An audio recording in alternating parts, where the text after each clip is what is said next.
Good morning વિદ્યાર્થી મિત્રો, મજામાં બધા?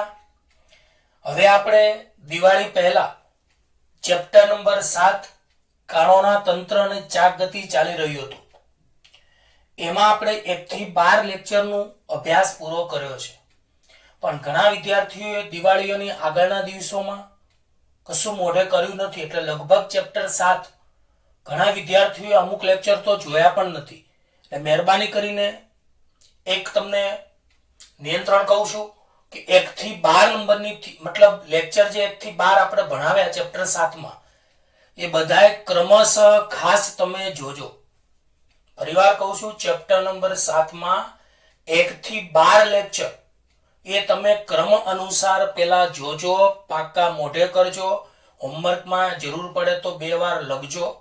ત્યાર પછી જ લેક્ચર 13 થી તમે શરૂઆત કરશો.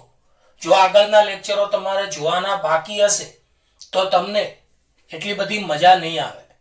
એટલે મહેરબાની કરીને આગળનું પૂરું કરજો. હવે લેક્ચર નંબર 13, ઉદાહરણ 7.11. રકમ આ પ્રમાણે છે: કેપિટલ M દ્રવ્યમાન અને સ્મોલ l લંબાઈના એક સળિયાની તેને લંબ હોય અને તેના કોઈ એક છેડામાંથી પસાર થતી હોય તેવી અક્ષને અનુલક્ષીને જડત્વની ચાક માત્રા કેટલી હશે?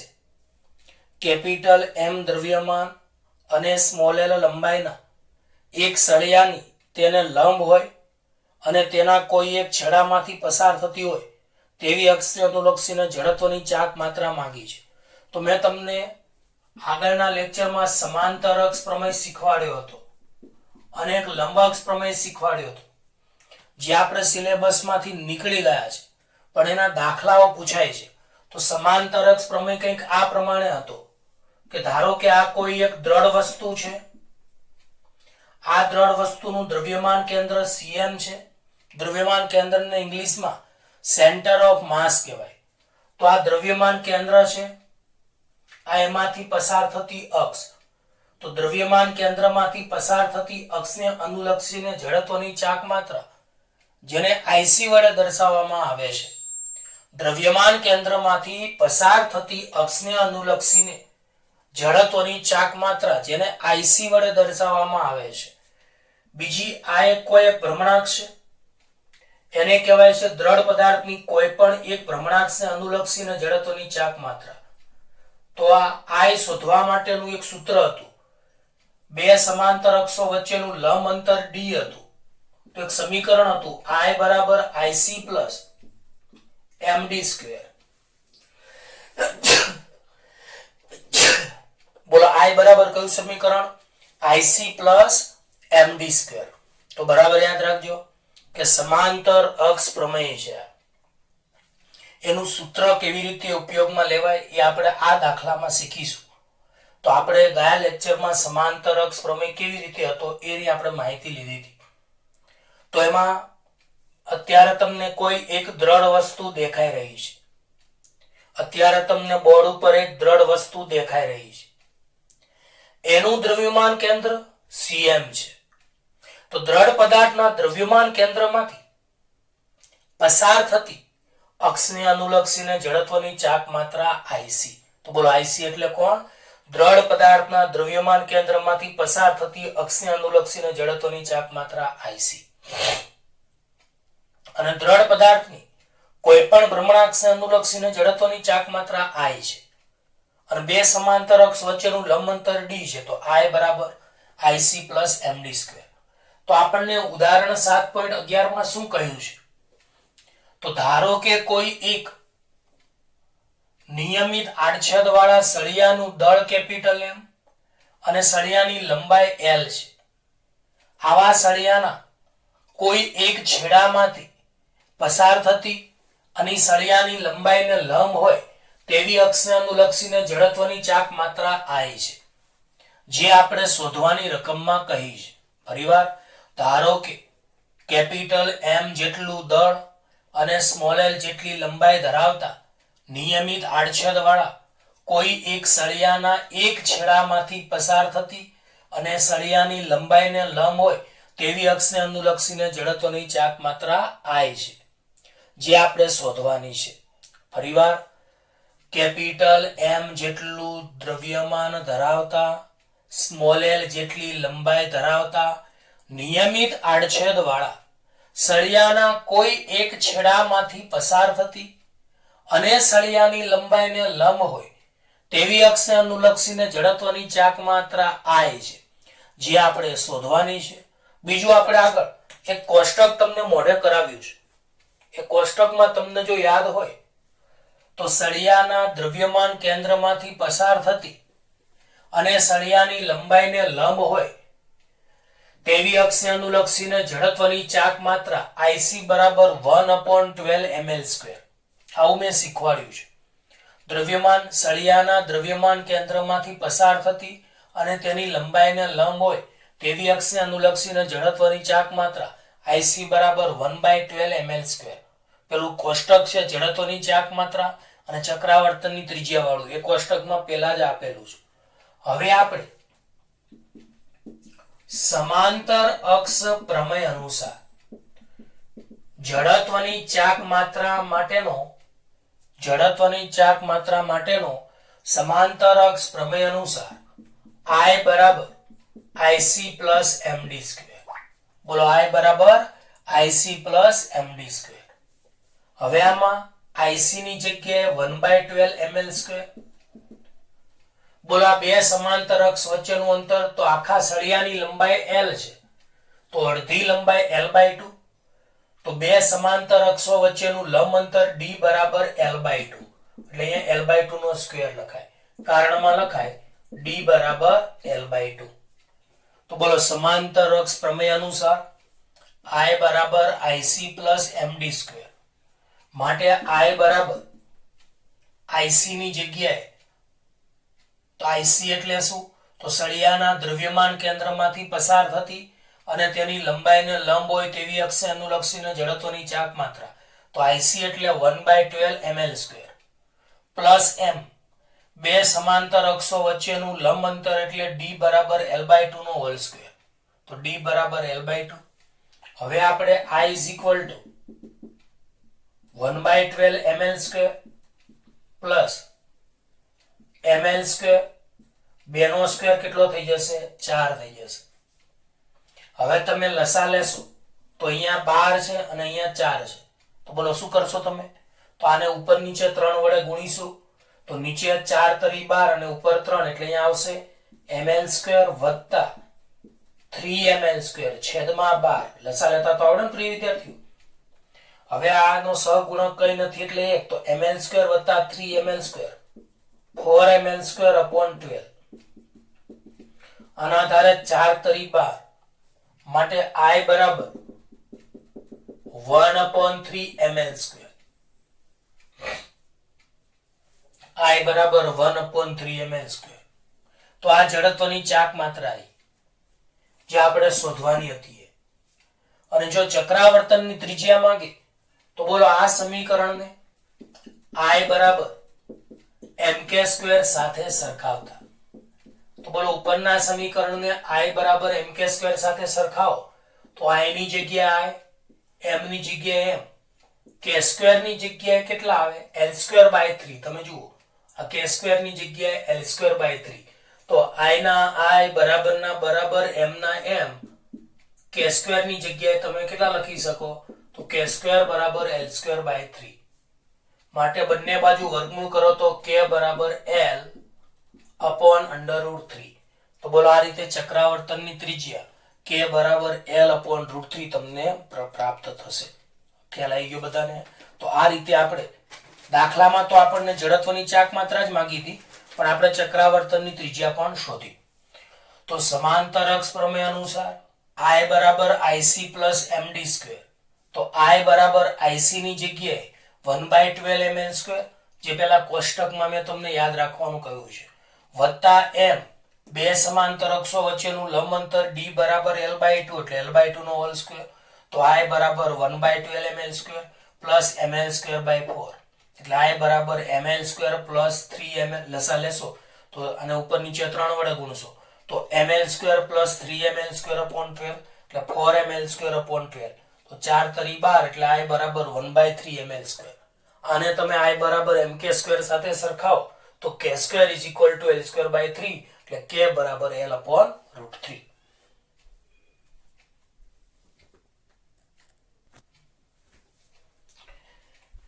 હવે વિદ્યાર્થી મિત્રો ઉદાહરણ 7.15 નંબરનો દાખલો જે ખૂબ જ સરસ મજાનો દાખલો છે એની આપણે ચર્ચા કરીએ.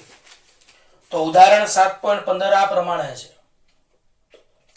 અવગણ્ય દ્રવ્યમાનની એક દોરીને 20 કિલોગ્રામ દળ અને 20 સેન્ટીમીટર ત્રિજ્યાના ફ્લાય વ્હીલની કોર એટલે સપાટી પર વીંટાળેલ છે.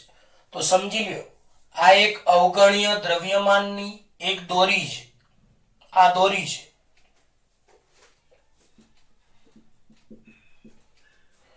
તો અવગણ્ય દ્રવ્યમાનની એટલે નહિવત દ્રવ્યમાનની એક દોરીને m બરાબર 20 કિલોગ્રામ અને r બરાબર 20 સેન્ટીમીટર ત્રિજ્યાના એક ફ્લાય વ્હીલની કોરેટની સપાટી પર એટલે આ રીતે તમારે અહીંયા દોરી વીંટાળેલી છે. આકૃતિમાં બતાવ્યા પ્રમાણે એટલે આકૃતિ આપેલી છે. આકૃતિમાં બતાવ્યા પ્રમાણે દોરી પર 25 ન્યૂટન જેટલું અચળ ખેંચાણ બળ લાગે છે.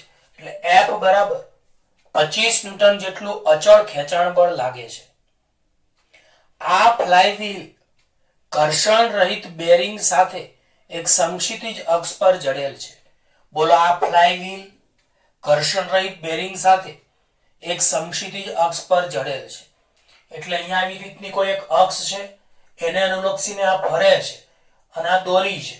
તો તમે જોઈ શકો છો કે દોરીમાં F બરાબર 25 ન્યૂટન જેટલું બળ આ રીતે લાગે છે અને આને તમે ત્રિજ્યા કહી શકો છો. તો બોલો અહીં R અને F પરસ્પર લંબ છે. તો આકૃતિ પહેલા બરાબર સમજી લઈએ. તો અવગણ્ય દ્રવ્યમાનની એક દોરીને m બરાબર 20 કિલોગ્રામ અને r બરાબર 20 સેન્ટીમીટર ત્રિજ્યાના એક ફ્લાય વ્હીલની કોર એટલે સપાટી પર 25 ન્યૂટન જેટલું અચળ બળ લગાડેલું દર્શાવેલું છે. આ રીતની આકૃતિ આપેલી છે. હવે પહેલો જવાબ વ્હીલના કોણીય પ્રવેગની ગણતરી કરો. બીજો જવાબ જ્યારે દોરી 2 મીટર ખુલશે ત્યાં સુધી ખેંચાણ બળ દ્વારા કરવામાં આવેલું કાર્ય શોધો. ત્રીજો જવાબ આ બિંદુએ વ્હીલની ગતિ ઉર્જા પણ શોધો. વ્હીલ તેની સ્થિર સ્થિતિમાંથી ગતિ શરૂ કરે છે તેમ ધારો. અને ચોથો જવાબ વિભાગો બી અને સી ના જવાબોની સરખામણી કરો. તો હવે એ ધ્યાન આપજો. બોલો દળ m બરાબર 20 કિલોગ્રામ, ત્રિજ્યા r બરાબર 20 સેન્ટીમીટર, એને 100 વડે ભાગો તો 0.2 મીટર. આ રીતની આપણને વાત આપેલી છે. તો બોલો દળ m બરાબર 20 કિલોગ્રામ, ત્રિજ્યા 20 સેન્ટીમીટર, 100 વડે ભાગો તો 0.2 મીટર. એટલે ત્રિજ્યા મીટરમાં 0.2 મીટર આવશે. હવે ટોર્ક ટાઉ સદિશ બરાબર આપણે સૂત્ર જાણીએ છીએ r સદિશ ક્રોસ f સદિશ. બોલો ટોર્ક નું સૂત્ર ટાઉ સદિશ બરાબર કયું? r સદિશ ક્રોસ f સદિશ. હવે ક્રોસ કાઢો તો એ સાઇન લખાય માટે ટાઉ બરાબર rf sin થીટા. ટાઉ બરાબર rf sin થીટા. હવે અહીંયા આપણે જોવા જઈએ તો અહીંયા પ્રિય વિદ્યાર્થીઓ ટોર્ક ટાઉ બરાબર rf sin થીટા, ત્રિજ્યા r ની કિંમત આપણને 0.2 આપેલી છે, બળ F 25 ન્યૂટન છે. હવે અહીંયા r અને f પરસ્પર લંબ છે. તો r અને f પરસ્પર લંબ છે તો sin 90 થશે કારણ કે થીટા 90 થશે. તો ટાઉ બરાબર ત્રિજ્યા r મીટરમાં 0.2, બળ F 25 અહીંયા આપેલું છે અને ત્રિજ્યા અને બળ પરસ્પર લંબ છે એટલે sin 90. sin 90 ની કિંમત 1. 0.2 ગુણ્યા 25 એટલે ટોર્કની કિંમત ટાઉ બરાબર 5 ન્યૂટન ઇન્ટુ મીટર. હવે આપણે ટોર્કની જરૂર તો પડશે જ, જડત્વની ચાક માત્રાની પણ જરૂર પડશે. તો જડત્વની ચાક માત્રા આપણે જાણીએ છીએ કે વ્હીલના કેન્દ્રમાંથી પસાર થતી તેવી અક્ષને અનુલક્ષીને જડત્વની ચાક માત્રા પેમ્પલેટની પાછળ આપણે જે બે કોષ્ટક આપ્યા છે એમાં આપેલું છે, તો કોષ્ટક ખાસ તૈયાર કરજો. તો બોલો, જડત્વની ચાક માત્રા I બરાબર 1/2 mr². તો I બરાબર 1/2, દળ m આપણને 20 આપ્યું છે, ત્રિજ્યા r મીટરમાં 0.2, સાદુરૂપ આપો તો I બરાબર 0.4 કિલોગ્રામ મીટર સ્ક્વેર. તો જડત્વની ચાક માત્રાનો એકમ શું થશે? તો બોલો, દળનો એકમ કિલોગ્રામ, ત્રિજ્યા r સ્ક્વેર એટલે અહીંયા મીટર સ્ક્વેર એકમ આવશે. તો બોલો, આમ આપણે ટોર્ક ટાઉ બરાબર 5 ન્યૂટન ઇન્ટુ મીટર એની આપણે જરૂર પડશે. અને જડત્વની ચાક માત્રા I બરાબર 0.4 કિલોગ્રામ મીટર સ્ક્વેર, આની પણ જરૂર પડશે. ટોર્કનો એકમ ન્યૂટન ઇન્ટુ મીટર પણ લેવાય છે અને જૂલ પણ લેવાય છે. ઓકે, ટોર્કનો એકમ ન્યૂટન ઇન્ટુ મીટર લેવાય છે અને જૂલ પણ લેવાય છે. અને જડત્વની ચાક માત્રાનો એકમ કિલોગ્રામ ઇન્ટુ મીટર સ્ક્વેર. હવે આપણે યાદ હોય તો રેખીય ગતિમાં આપણે એક સૂત્ર ભણી ગયા હતા, F બરાબર ma. તો રેખીય ગતિમાં જેવો ભાગ બળ F ભજવે તેવો ચાક ગતિમાં ટોર્ક ટાઉ ભજવે. રેખીય ગતિમાં જેવો ભાગ દળ m ભજવે તેવો ચાક ગતિમાં જડત્વની ચાક માત્રા I ભજવે. રેખીય ગતિમાં જેવો ભાગ રેખીય પ્રવેગ a ભજવે તેવો અહીંયા કોણીય પ્રવેગ આલ્ફા ભજવે. તો આવા સૂત્રો મેં ખાસ તમને મોઢે કરવાના કહ્યા છે. તો બોલો, રેખીય ગતિમાં જેવો ભાગ બળ F ભજવે તેવો ચાક ગતિમાં ટોર્ક ટાઉ ભજવે. રેખીય ગતિમાં જેવો ભાગ દળ m ભજવે તેવો ભાગ ચાક ગતિમાં જડત્વની ચાક માત્રા I. રેખીય ગતિમાં જેવો ભાગ રેખીય પ્રવેગ a ભજવે તેવો ચાક ગતિમાં કોણીય પ્રવેગ આલ્ફા ભજવે. પહેલા જવાબમાં આપણે કોણીય પ્રવેગ શોધવાનું છે. તો આલ્ફાને કરતા બનાવો તો આલ્ફા બરાબર ટાઉ અપોન I. ટોર્ક ટાઉની કિંમત આપણને 5 આપી છે, આપણે શોધી ટોર્કની કિંમત. ટાઉ બરાબર 5, જડત્વની ચાક માત્રા I બરાબર 0.4. તો 5 ભાગ્યા 0.4 એટલે 12.5 રેડિયન પ્રતિ સેકન્ડ સ્ક્વેર. આ કોણીય પ્રવેગ આપણને આલ્ફા 12.5 રેડિયન પ્રતિ સેકન્ડ સ્ક્વેર મળી ગયો. હવે 2 મીટરની દોરીના ખેંચાણથી થતું કાર્ય. તો બોલો, 2 મીટરની દોરીના ખેંચાણથી થતું કાર્ય. તો આપણને બીજા જવાબમાં જ્યારે દોરી 2 મીટર ખુલશે ત્યાં સુધી ખેંચાણ બળ દ્વારા કરવામાં આવેલું કાર્ય શોધો. તો બીજા જવાબમાં આપણે કાર્ય શોધવાનું છે. તો 2 મીટરની દોરીના ખેંચાણથી થતું કાર્ય. હવે કાર્યનું સૂત્ર તો તમે જાણો છો કે કાર્ય બરાબર બળ ગુણ્યા સ્થાનાંતર. તો કાર્ય એટલે W, બળ એટલે F, સ્થાનાંતર એટલે લંબાઈ L. તો કાર્ય W બરાબર બળ F આપણને 25 ખબર છે. અહીંયા દોરીની લંબાઈ 2 મીટર. તો કાર્ય W બરાબર 50 જૂલ આપણે જવાબ મળશે. તો આપણને બીજો જવાબ મળી ગયો. ત્રીજા જવાબમાં શું માંગ્યું છે? આ બિંદુએ વેલની ગતિ ઉર્જા પણ શોધો. તો આપણે વ્હીલની ગતિ ઉર્જા શોધવાની છે. વ્હીલ તેની સ્થિર સ્થિતિમાંથી ગતિ શરૂ કરે છે તેમ ધારો. તો બોલો, ધારો કે વ્હીલનો અંતિમ કોણીય વેગ ઓમેગા છે. ધારો કે વ્હીલનો અંતિમ કોણીય વેગ ઓમેગા છે. મેળવેલી ગતિ ઉર્જા k બરાબર 1/2 I ઓમેગા સ્ક્વેર. તો બોલો, અહીં ચાક ગતિ ઉર્જા k બરાબર 1/2 I ઓમેગા સ્ક્વેર. હવે વ્હીલ સ્થિર સ્થિતિમાંથી ગતિમાં આવીને ઓમેગા કોણીય વેગ મેળવે તો આપણી પાસે એક સૂત્ર છે, omega square minus omega 0 square બરાબર 2 આલ્ફા થીટા. બોલો, આ સૂત્ર કોના જેવું છે? તો v square minus v0 square બરાબર 2ad.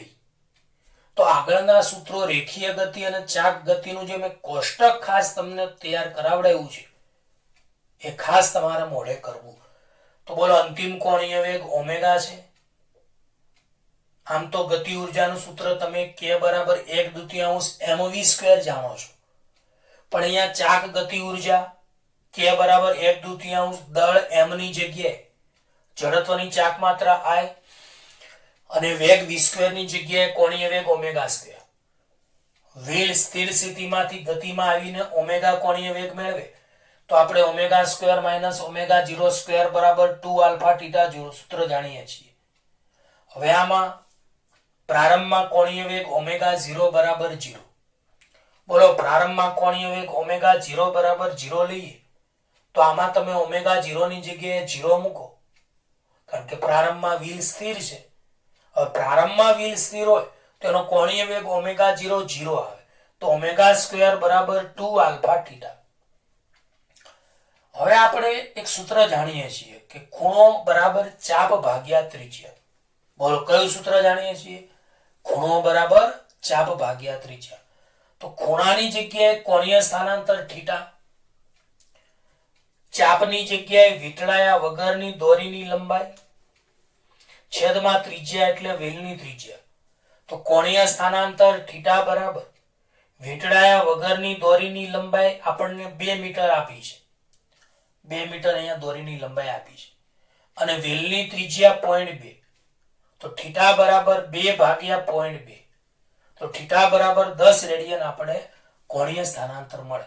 તો કોણીય સ્થાનાંતર એટલે ખૂણો બરાબર ચાપ ભાગ્યા ત્રિજ્યા, ચાપની જગ્યાએ વીંટળાયા વગરની દોરીની લંબાઈ ભાગ્યા વ્હીલની ત્રિજ્યા. તો દોરીની લંબાઈ 2, વ્હીલની ત્રિજ્યા 0.2. તો થીટા બરાબર 10 રેડિયન તમારે કોણીય સ્થાનાંતર આવશે. હવે આપણી પાસે ઓમેગા સ્ક્વેર બરાબર 2 આલ્ફા થીટા હતું, એ સૂત્ર ત્યાં લખ્યું. માટે ઓમેગા સ્ક્વેર બરાબર 2 આલ્ફાની જગ્યાએ કોણીય પ્રવેગ 12.5, થીટાની જગ્યાએ કોણીય સ્થાનાંતર 10, એટલે ઓમેગા સ્ક્વેર બરાબર 250 રેડિયન પ્રતિ સેકન્ડનો હોલ સ્ક્વેર. કારણ કે ઓમેગાનો એકમ રેડિયન પ્રતિ સેકન્ડ, તો ઓમેગા સ્ક્વેર એટલે રેડિયન પ્રતિ સેકન્ડનો હોલ સ્ક્વેર. હવે આપણે ચાક ગતિ ઉર્જા શોધવાની છે. તો બોલો, ચાક ગતિ ઉર્જાનું સૂત્ર k બરાબર 1/2 I ઓમેગા સ્ક્વેર. તો k બરાબર 1/2. જડત્વની ચાક માત્રા I આપણને કેટલી મળી છે? તો I આપણને 0.4 મળી છે. ઓમેગા સ્ક્વેર એટલે 250, તો ગતિ ઉર્જા k બરાબર 50 જૂલ મળશે. તો આપણને ચાક ગતિ ઉર્જા મળી. અને હજુ આમાં ચોથો જવાબ માંગ્યો છે કે વિભાગો B અને C ના જવાબોની સરખામણી કરો. તો યાદ રાખજો, વિભાગ B માં કાર્ય 50 જૂલ મળે છે અને વિભાગ C માં ગતિ ઉર્જા 50 જૂલ મળે છે. વિભાગ B માં કાર્ય 50 જૂલ, વિભાગ C માં ગતિ ઉર્જા 50 જૂલ. એનો મતલબ વિભાગો B અને વિભાગો C માં મેળવેલ જવાબ સમાન છે. એનો મતલબ મેળવેલી ગતિ ઉર્જા એ બળ વડે થતા કાર્ય જેટલી થાય છે. એનો મતલબ બળ વડે જેટલું કાર્ય થાય છે એટલી 100% આપણને ગતિ ઉર્જા મળે છે. એનો મતલબ બધા જ કાર્યનું રૂપાંતર ગતિ ઉર્જામાં થાય છે, તો કાર્યનો ક્યાંય વ્યય થતો નથી. આમ કહી શકાય કે ઘર્ષણના કારણે ઉર્જામાં કોઈ જ ઘટાડો થતો નથી. તો પ્રિય વિદ્યાર્થીઓ, આ દાખલો આપણે અહીંયા સહેલો હતો, પૂરો કર્યો. હવે આપણે આગળના દાખલાની વાત કરીશું.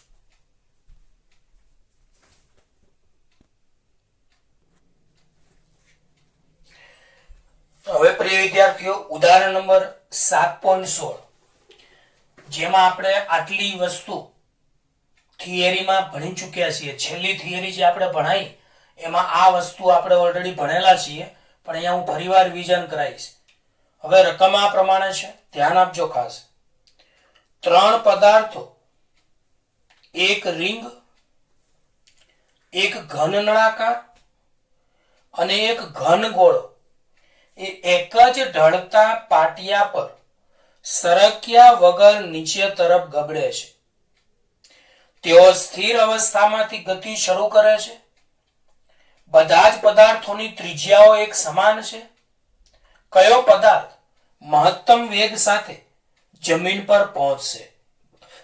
તો આપણે વેગ શોધવાનો છે. તો આવી રીતે આપણે ઢાળવાળી થિયરી ભણી ચૂક્યા છીએ કે કોઈ ઢાળ છે, એની ટોચ પરથી એક રિંગ છે, બીજું ઘન નળાકાર છે અને ત્રીજું ઘન ગોળો છે. તે સરક્યા સિવાય નીચે ગબડે છે. તો ઢાળના તળિયે આપણે વેગ શોધવાનું સૂત્ર તારવ્યું હતું. તો પહેલા આનું હું રિવિઝન કરાવીશ, જે આપણે ઓલરેડી થિયરીમાં ભણાવેલું છે.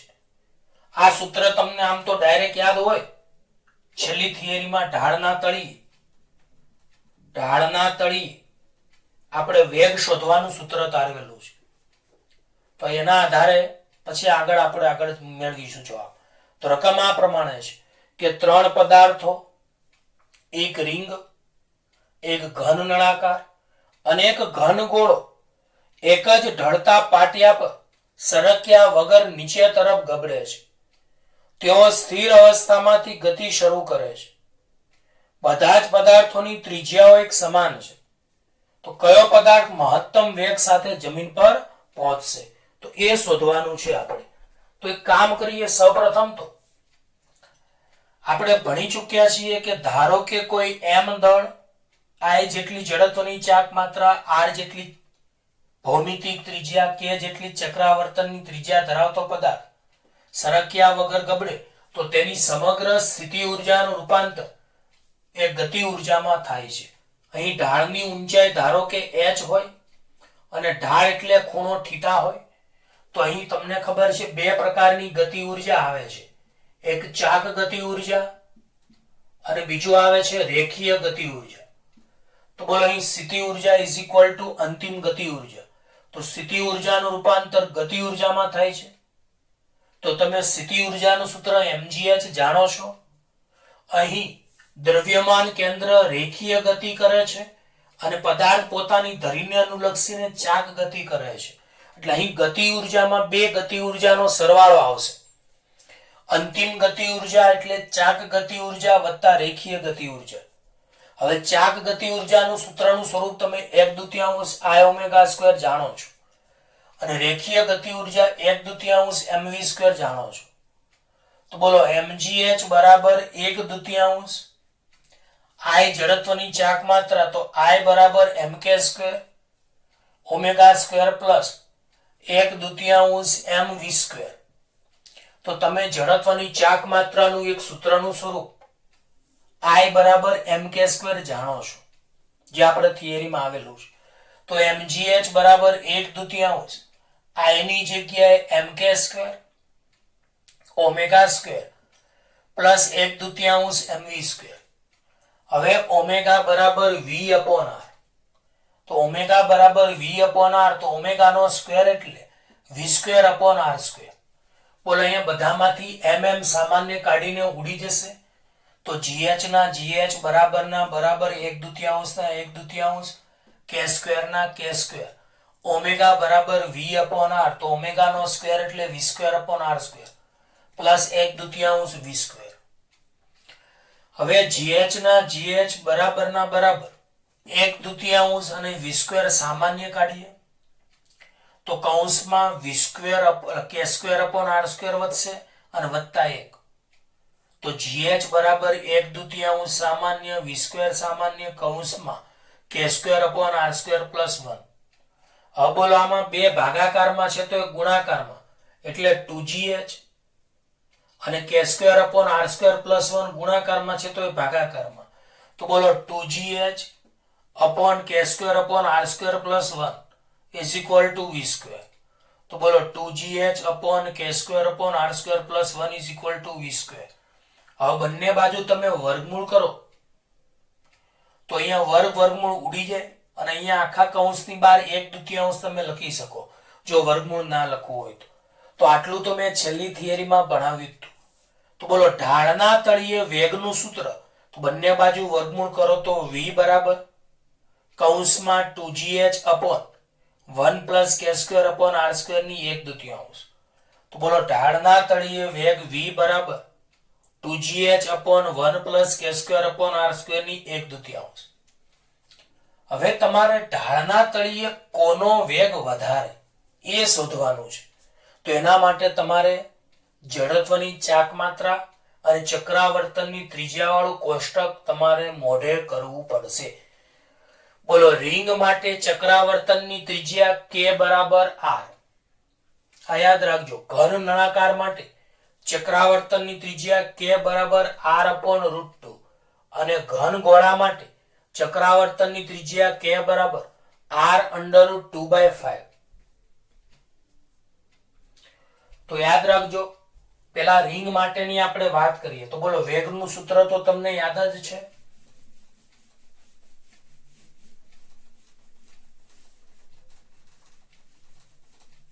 ચલો હવે આ સૂત્રમાં તમારે એકવાર k બરાબર r રિંગ માટે મૂકવાના, ઘન નળાકાર માટે k બરાબર r upon √2 અને ઘન ગોળા માટે k ચક્રાવર્તનની ત્રિજ્યા r under √2/5 મૂકવાના અને પછી જોવાનું કયો વેગ વધારે છે. તો ચલો રિંગ માટેની વાત કરીએ તો પહેલું રિંગ માટે k બરાબર r લેતા. ચલો રિંગ માટે k બરાબર r લઈએ તો v is equal to 2gh છેદમાં 1 પ્લસ k ની જગ્યાએ r મૂકીએ તો અહીંયા r² upon r² અને એની 1/2.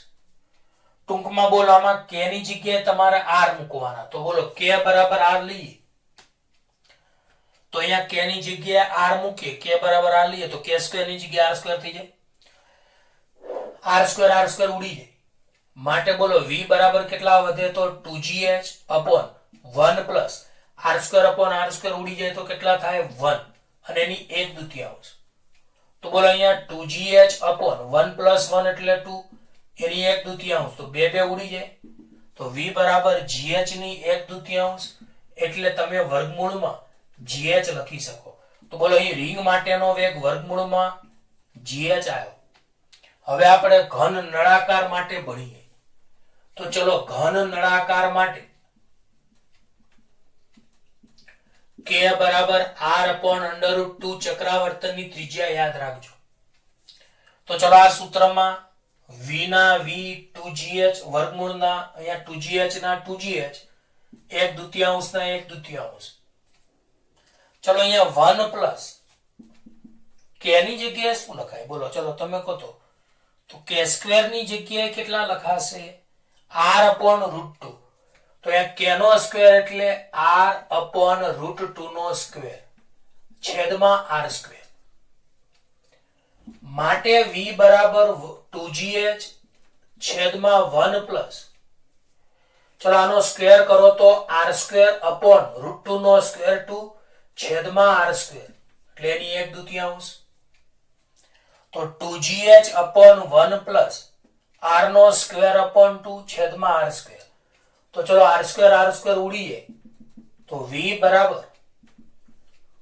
2gh upon 1 પ્લસ 1 upon 2 ની 1/2. તો બોલો 2gh upon 1 પ્લસ 1/2 એની 1/2. તો અહીંયા તમને 2gh ચલો લસા લો તો 1 પ્લસ 1 upon 2 એટલે કેટલા થાય 3/2 અને 2 ઉપર જતા રહે તો કેટલા લખાય બોલો 4gh upon 3 એની 1/2. ચલો આ v બરાબર આવ્યું. અને હવે આપણે ઘન ગોળા માટેની વાત કરીએ. કોના માટેની ઘન ગોળા માટે. તો ચલો ઘન ગોળા માટે આપણે k બરાબર r under √2/5 છે. તો અહીંયા v બરાબર 2gh ના 2gh 1 ના 1 k ની જગ્યાએ r under √2/5 નો હોલ સ્ક્વેર છેદમાં r² અને એની 1/2. તો સાદુરૂપ ખાસ ધ્યાન આપજો. એકવાર આપણે રિંગ માટે k ની જગ્યાએ r મૂકવાના, એકવાર ઘન નળાકાર માટે k ની જગ્યાએ r upon √2 મૂકવાના અને એકવાર ઘન ગોળા માટે k ની જગ્યાએ r under √2/5 નો હોલ સ્ક્વેર મૂકવાનો. તો ચલો હવે અહીંયા સાદુરૂપમાં જોજો તમે v બરાબર 2gh છેદમાં 1 પ્લસ ચલો અહીંયા √2/5 નો સ્ક્વેર એટલે 2/5 ઇન્ટુ r² છેદમાં r² એની 1/2. r² ઉડી જાય. ચલો અહીંયા લસા લઈ લો તો 5 એકા 5 ઉપર તો 2gh આવશે છેદમાં લસા લઈ લો તમે તો 1 પ્લસ 2/5 તો 5 એકા 5 એટલે 5 પ્લસ 2 upon 5 એટલે 7/5 ની 1/2 આવશે. હવે 5 છેદનો છેદ ઉપર તો v બરાબર 10 5 દુ 10 તો 10 gh upon 7 એની 1/2. ચલો હવે તમે આમાં કયો વેગ વધારે. તો અહીંયા તમે જુઓ v બરાબર √gh અહીંયા v બરાબર 4/3 gh ઇન્ટુ 1/2. તો અહીંયા 4/3 કરશો એટલે 1 પોઈન્ટ સમથિંગ આવશે. 10/7 એટલે 1 પોઈન્ટ થોડું વધારે આવશે. તો આ ત્રણેયમાં કોનો વેગ વધારે છે? તો ઘન ગોળા માટેનો વેગ વધારે છે. ખબર પડી?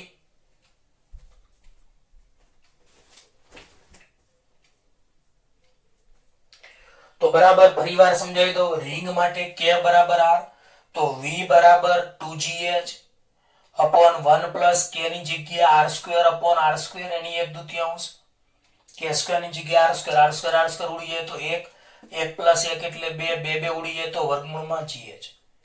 આ જ રીતે ઘન નળાકાર માટે અહીંયા r અપોન √2 k ની જગ્યાએ એનો સ્ક્વેર, તો અહીંયા r² અપોન √2 નો સ્ક્વેર 2, r² ઉડી જાય તો અહીંયા 1 અપોન 2, 1 પ્લસ 1 અપોન 2 એટલે 3/2, 2 છેદનો છેદ ઉપર એટલે 4gh અપોન 3 ની 1/2. તમારે 1/2 ના લખવું હોય તો વર્ગમૂળ પણ લખી શકો છો. આવી રીતે લખાય. વર્ગમૂળમાં 4gh/3 વર્ગમૂળમાં 10gh/7. અહીંયા પણ તમારે k ની જગ્યાએ ઘન ગોળા માટે r √2/5 નો હોલ સ્ક્વેર મૂકી દેવાનો. તો તમે જોશો તો સૌથી વધારે કયો વેગ વધારે? તો √gh કરતા √4gh અપોન 3 મોટું, એની કરતા √10gh અપોન 7 મોટું. તો બોલો આપેલા સ્થિતિમાં ઘન ગોળા માટેનો વેગ સૌથી વધારે હશે. તો બોલો ઢાળના તળિયે સૌથી વધારે વેગ ઘન ગોળાનો હશે, એનાથી ઓછો ઘન નળાકારનો હશે, એનાથી ઓછો રિંગ માટેનો હશે. અને આવું તમને અલગ અલગ પેલું કોષ્ટક આપેલું છે આખું જડત્વની ચાક માત્રા વાળું. એટલે રકમ બદલીને પણ પૂછી શકે છે.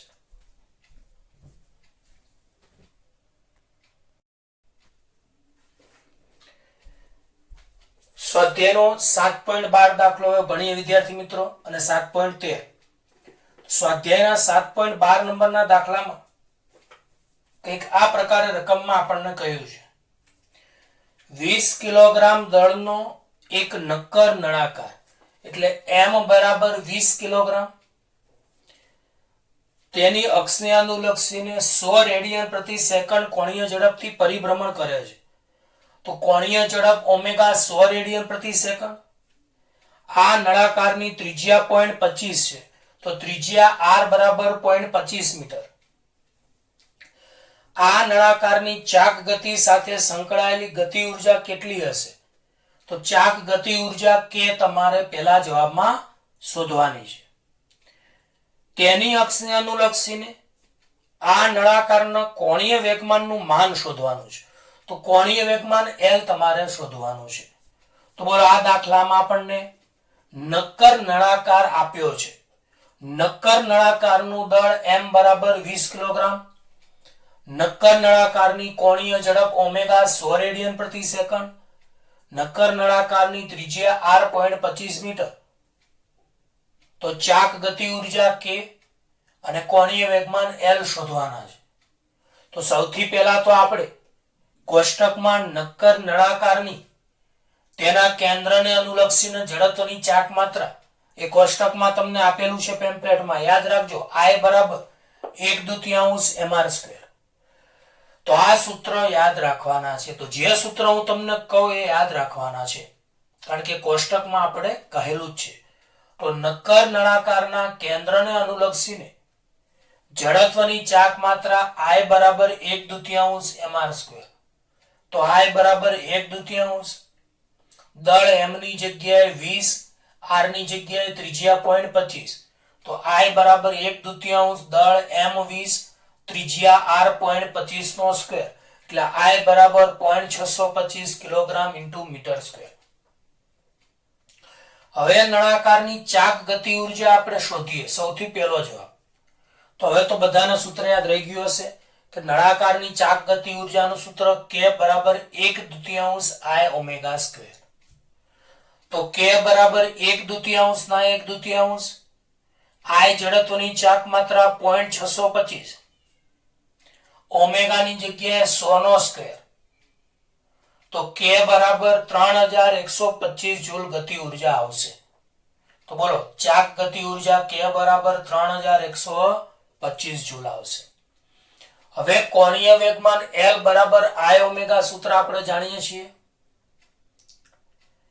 એમાં કોણીય વેગમાન L બરાબર I ની જગ્યાએ જડત્વની ચાક માત્રા 0.625, ઓમેગાની જગ્યાએ આપણે કેટલા 100 એટલે L બરાબર 62.5 જૂલ ઇન્ટુ સેકન્ડ એ આપણે કોણીય વેગમાન મળશે. આવડશે. હવે આપણે સ્વાધ્યાયનો 7.13 ની વાત કરીએ. સ્વાધ્યાયનો 7.13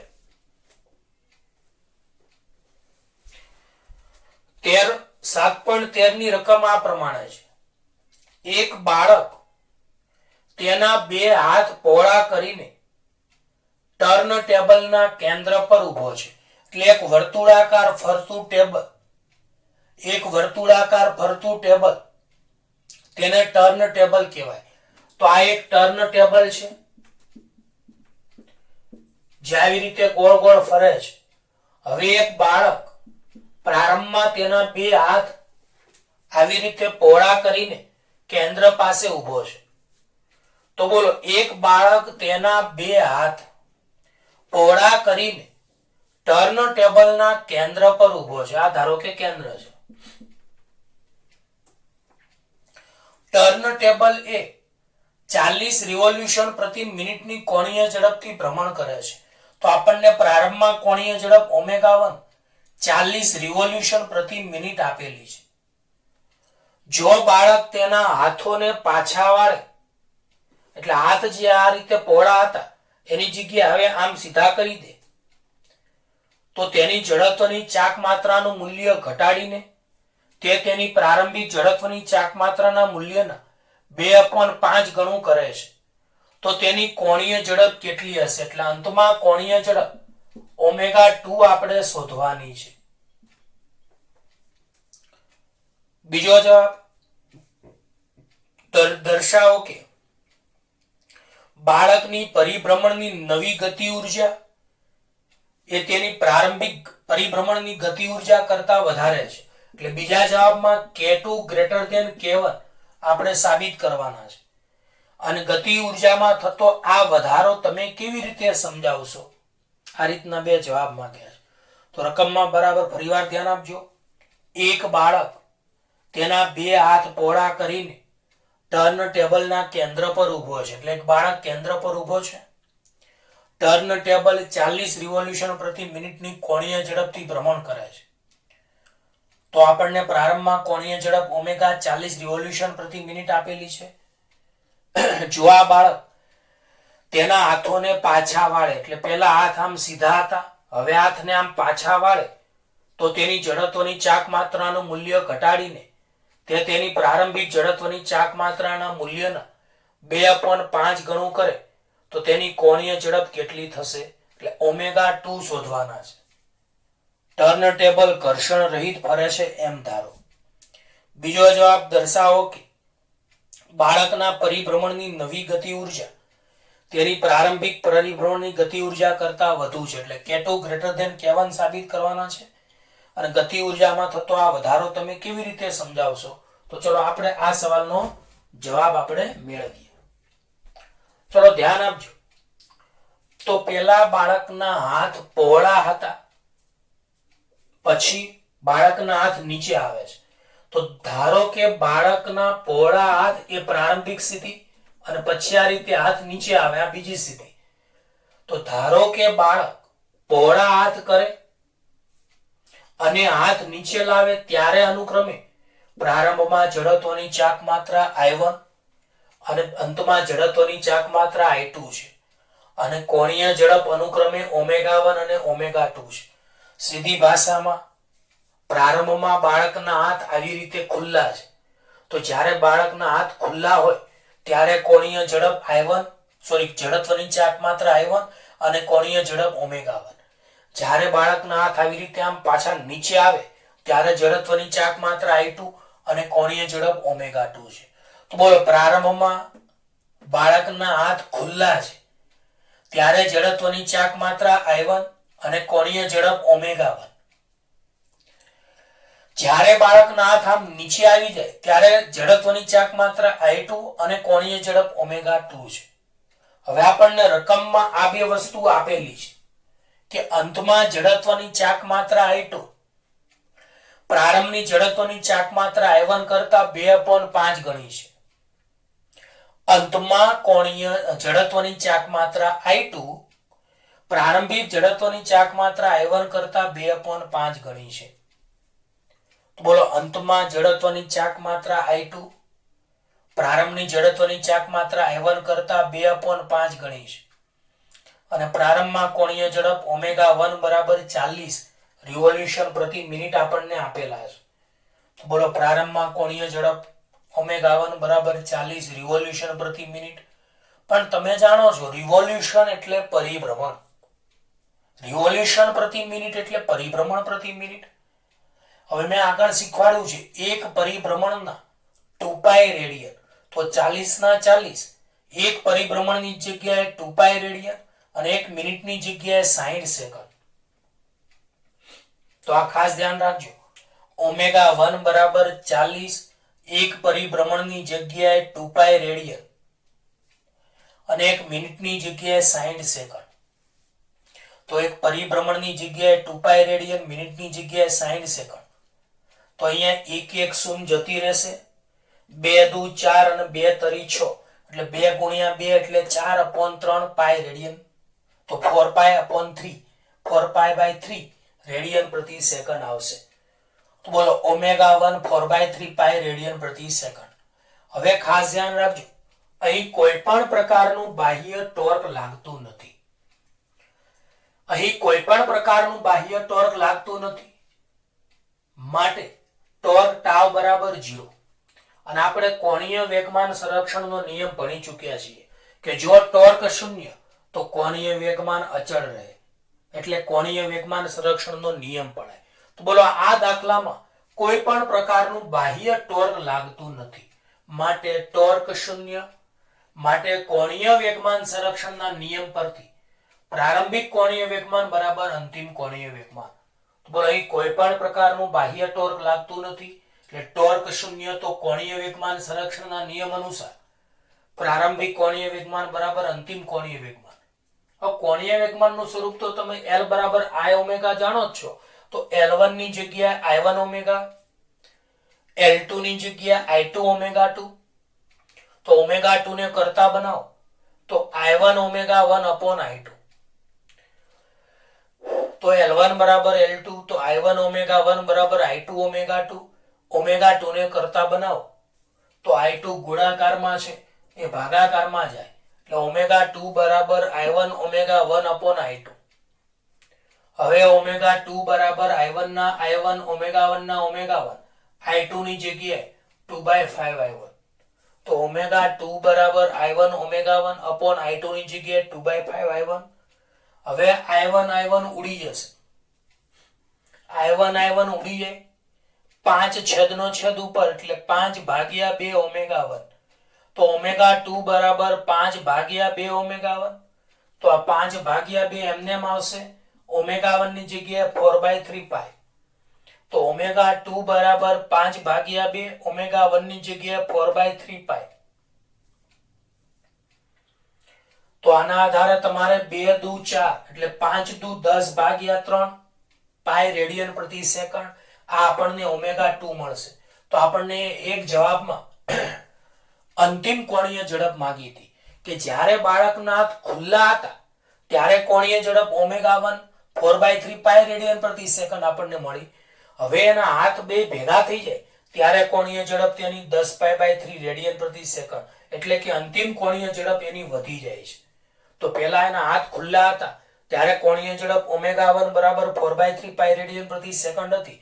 હવે હાથ ભેગા થઈ જાય તો કોણીય ઝડપ ω2 10π/3 રેડિયન પ્રતિ સેકન્ડ આપણને મળે છે. બોલો, આવડે? બસ હવે આપણે ગતિ ઉર્જાની વાત કરીએ. તો બોલો, આ તો તમને ફરીવાર ખબર જ હતી કોણીય વેગમાન સંરક્ષણના નિયમ અનુસાર L1 બરાબર L2, L બરાબર I ઓમેગા એટલે L1 ની જગ્યાએ I ω1, L2 ની જગ્યાએ I2 ω2. ω2 ને કરતા બનાવો તો I2 છેદમાં એટલે ω2 બરાબર I1 ω1/I2. I1 ના I1 ω1 ના ω1, I2 ની જગ્યાએ 2/5I1. I1 ઉડી જાય 5 છેદનો છેદ ઉપર તો ω2 બરાબર 5/2 ω1. ઓમેગા 1 4/3 પાઈ 2 દુ 4 તો 5 દુ 10 પાઈ/3 રેડિયન પ્રતિ સેકન્ડ. હવે આપણે ગતિ ઉર્જાની વાત કરીએ તો K2/K1 બરાબર K2 ની જગ્યાએ 1/2 I2 ઓમેગા 2 સ્ક્વેર, K1 ની જગ્યાએ 1/2 I1 ઓમેગા 1 સ્ક્વેર. તો બોલો અંતિમ ગતિ ઉર્જા K2 એટલે 1/2 I2 ઓમેગા 2 સ્ક્વેર, પ્રારંભિક ગતિ ઉર્જા K1 એટલે 1/2 I1 ઓમેગા 1 સ્ક્વેર. તો K2/K1 બરાબર આ 1/2 ઉડી જાય. બોલો અહીંયા I2/I1 ની જગ્યાએ કેટલા લખાય? તો જો અહીંયા I2 બરાબર 2/5 I1 છે, તો I1 ને છેદમાં લઈ જાવ તો I2/I1 એટલે 2/5. ખબર પડી ને? I2 બરાબર 2/5 I1, તો I1 ને છેદમાં લઈ જાવ તો I2/I1 એટલે 2/5. તો અહીંયા I2/I1 ની જગ્યાએ 2/5.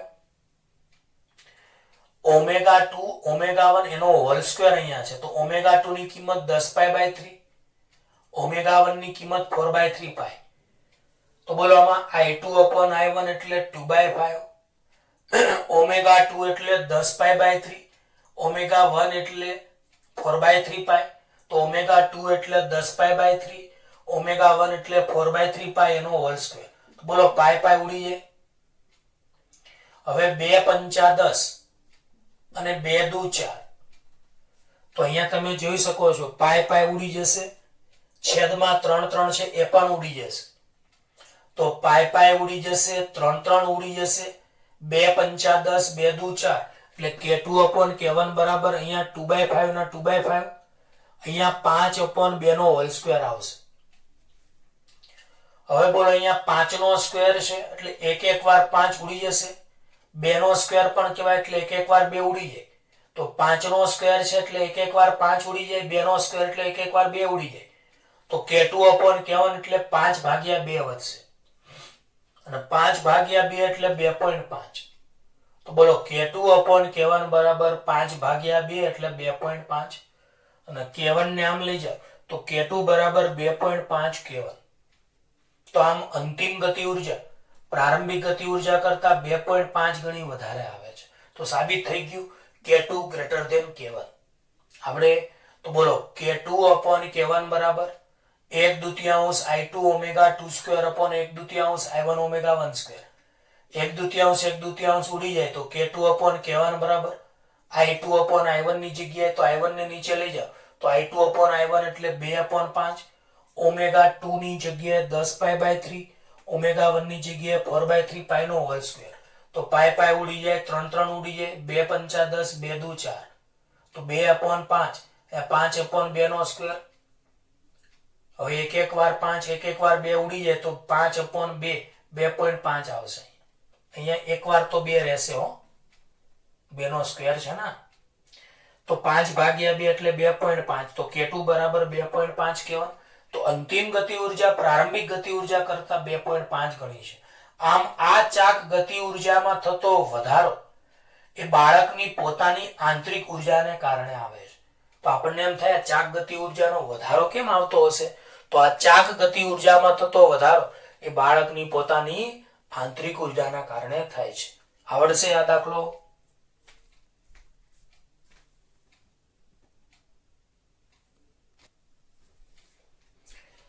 હવે પ્રિય વિદ્યાર્થીઓ, આ લેક્ચરનો છેલ્લો દાખલો આપણે ભણીશું. આ લેક્ચરમાં થોડા દાખલા વધારે ચલાવ્યા, સરખી રીતના હતા એટલે. સ્વાધ્યાયનો 7.14, 3 કિલોગ્રામ દળ, તો M બરાબર 3 કિલોગ્રામ, 40 સેન્ટીમીટર ત્રિજ્યા એટલે R બરાબર 40 સેન્ટીમીટર. સેન્ટીમીટર ને મીટરમાં ફેરવવા 100 વડે ભાગો તો 1/100 ઉડી જાય, તો અહીંયા 0.4 મીટર તમારે આવશે. આવા પોલા નળાકાર ફરતે અવગણ્ય દળનું એક દોરડું વીંટાળેલું છે. તો એક પોલો નળાકાર છે અને પોલા નળાકારની ફરતે એક અવગણ્ય દ્રવ્યમાન વાળું એક દોરડું લટકાવેલું છે. તો આ દોરડું છે. જો આ દોરડાને 30 ન્યૂટન બળથી ખેંચવામાં આવે, એટલે આ દોરડાને હકીકતમાં આપણે આમ ખેંચીએ તો આ બળ F બરાબર 30 ન્યૂટન અને ત્રિજ્યા R પરસ્પર લંબ થશે. તો જો આ દોરડાને F બરાબર 30 ન્યૂટન બળથી ખેંચવામાં આવે તો પહેલો જવાબ આ નળાકારનો કોણીય પ્રવેગ આલ્ફા શોધો. બીજો જવાબ દોરડાનો રેખીય પ્રવેગ કેટલો હશે એટલે રેખીય પ્રવેગ એ તમારે બીજા જવાબમાં શોધવાનો છે. તો આમાં તમારે કોણીય પ્રવેગ આલ્ફા અને રેખીય પ્રવેગ એ શોધવાનો છે.